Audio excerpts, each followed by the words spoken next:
As a female leader, one who's typically been the only female on the leadership team or one of a small group of females on the leadership team, I wasn't surprised to read a report today from HP. Yes, nerd alert. I enjoyed reading the HP Work Relationship Index report for 2024. I'll link that in the show notes below. But I wasn't surprised to read information in that report about confidence. And the report is kind of, showing percentages between men and women in confidence in the workplace, and that women's confidence has been rated higher this year. But that's not the part that doesn't surprise me. Because I've worked with so many men leaders, I'm really aware that confidence in the workplace is something that all of us struggle with. And so I think it's really an opportunity for us, right, to take a look at if we're working on leadership and self development. Confidence is a critical area that we all have to be aware of. It's that message that you send, not just to other people, but to yourself, right? That says you are believable, you're trustworthy. Doesn't say that you know all the answers, that you're right, that you're the expert. What it says is you know enough skills, you have enough emotional and intellectual maturity to be able to face a situation, whether you know the answers or not, and know that you'll be okay, know that you can work your way through it. This is particularly interesting when you are learning something new or trying to go beyond. Let's say you've accomplished lifting a certain level of weights and you want to go to the next weight. Anytime you're doing that, that's when confidence really starts to falter. You can question yourself or doubt yourself. And imagine that's when you're probably doing something that you're interested in or maybe have some past experience in. When you start to add in, I have no idea, or I'm learning this from scratch, or even when you look at it from the perspective of, I do this every day. Today, something horrible happened.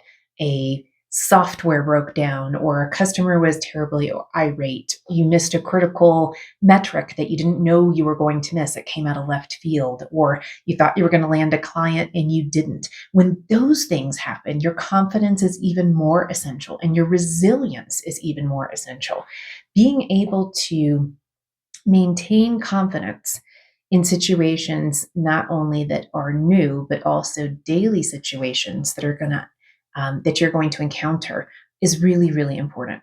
So the great thing here, good news, we can learn, we can build, we can acquire confidence, right?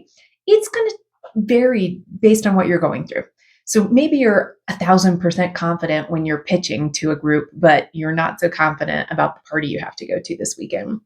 Or perhaps you're a very shy, introverted individual on the team and you don't like to speak up, particularly in group settings, but you actually realize that you know a lot more than anybody else in the room about Excel, and you could probably show your team a thing or two. So building confidence to be able to speak up about what you know.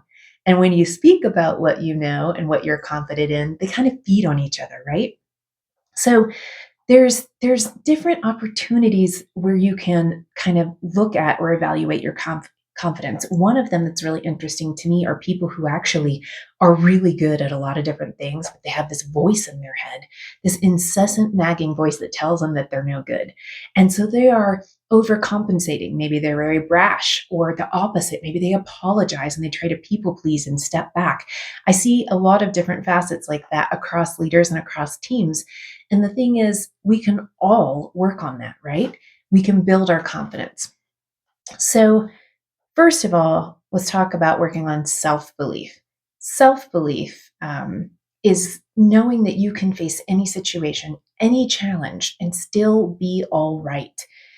You might walk into a room knowing that you are probably the least qualified person in that room, but when you have self belief and when you have built your confidence, you know that you can go through that experience, you can go through that challenge, still stand up and move forward. It's not going to knock you down, it's not going to completely ruin your mood for days and days. You can, because you've built resilience, because you've built your confidence, you can move forward.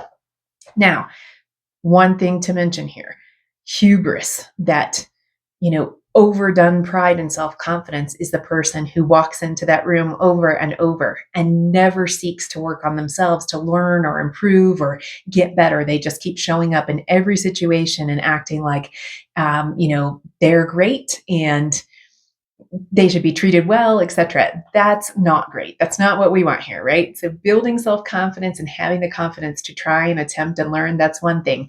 This person who shows up and just really expects people to go with it and believe them, and they act a little bit, like a know-it-all, or they just use language to deflect. We don't want that. That's being a jerk. That's not what I'm talking about here. I was hosting some conversations earlier this week. I actually posted about it on Instagram on Boss at the Helm and was talking about some feedback I received. And the feedback, it's not very surprising. I've been told all sorts of things. Unsolicited feedback is amazing in particular. I've been told, for example, to stop smiling during conference calls. So you're going to hear a lot of things, but I think the boss leader here is knowing that because we all have a lot to learn, because we have different varying levels of confidence depending on what we're trying to achieve or accomplish or do or the day, asking for advice and feedback is really important. And then knowing that you have enough confidence and resilience to be able to handle that feedback, to evaluate that feedback for whether or not it's right is super important, right? Very important. And that's where confidence comes into play. So one, you want to be open to feedback as you are going through anything in a leadership perspective or as you are learning new things as a team member. And then when you get feedback, when you've asked for feedback or when it's unsolicited, let yourself feel that reaction. That's important. You are probably going to dredge up some anger, frustration, pleasant surprise. There could be all gamut of emotions. And so the important thing is to feel it and then to take a step forward. And that is where you're building your own confidence. You're relying on your confidence and resilience to say, do I need to act on this feedback? Are there pieces or components of this feedback that are actually valuable to me? When you do that, you're really building a lot of skills that help you in your overall confidence. When you let people defeat you with their feedback, or when you take what somebody else says without evaluating it, without feeling or understanding why you feel certain ways about it, that isn't great for your confidence. But when you can ask for it, you can evaluate it, and then choose how to move forward. Those things are great for confidence building. They're also great for your resilience. So I was asking AI, what did they recommend? What's AI recommend for how to build confidence? And they came up with a really great list. I'm sharing a few on the screen here with you. And I love them, right? I picked the ones that I really thought resonated. I also have a free download for you. The link will be in the comments below the video where you can see my own AK Helm Boss at the Helm top checklist for building and sustaining confidence. So take a look at these affirmations, visualization, gratitude. Those are things you hear all the time about building your own self-worth, about keeping yourself in a positive frame of mind, about helping that voice in the head of yours be really positive. So they have more than one value, but they help you build your self-confidence and your self-belief. And really, really important to use those and then to notice what kind of talk you hear in your head. Rewrite that self-talk. Create an identity that is positive, that appreciates you for the things that you do. That helps build your confidence. Body language is really interesting. There are some wonderful teachers and courses about body language. Go study it. Body language, if you use certain mannerisms, opening your arms, power poses, smiling to yourself before you actually start the video, it helps you get into a confident state.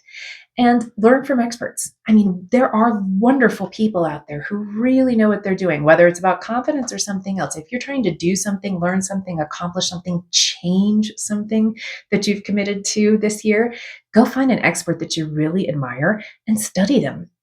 Okay, and then the most important thing here is you have to practice, right? You're not going to build confidence by sitting back and saying, oh, I wish I could, and I'm grateful that I'm learning about how. You actually have to try to do the thing that you're not feeling too confident about. Put yourself out there, but use these other tools to help you with that. And then if at the end of the day, you've got these tools in place and you're still really struggling with the fears that you have around a situation, something is really creating a sense of fear and anxiety in you, and that is holding back your confidence or your ability to build confidence, please go look up fear setting exercises. One of my favorites by Tim Ferriss. I'll link to his fear setting video or website. But essentially, it is a very simple practice that says, write down what you're afraid of and then so what it to death. Like, if that happens, so what? What would happen to me? And if that happened, what would happen? Like, what's the worst possible thing on a scale of 1 to 10 that could happen? And eventually, what you typically find is in these fear setting exercises, you can acknowledge where you're concerned, where you're afraid, why you shy away from things, but you can also see that you have the ability to either mitigate or lessen or avoid that impact.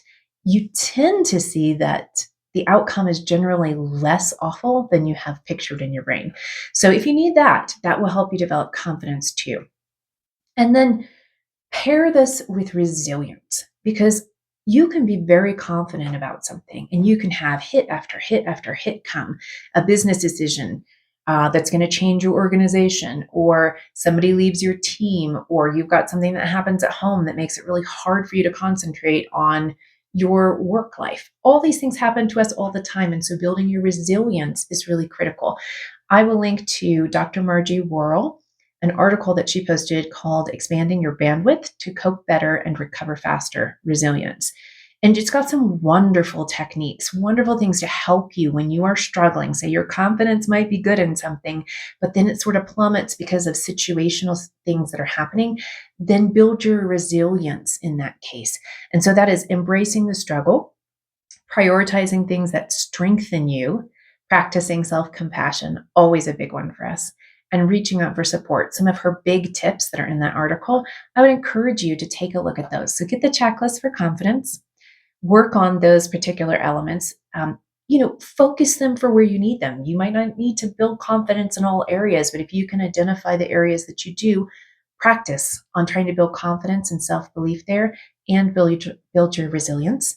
And if you want to learn more about this, join me at Boss at the Helm on Instagram and bossatthehelm.com. We'll work on it together.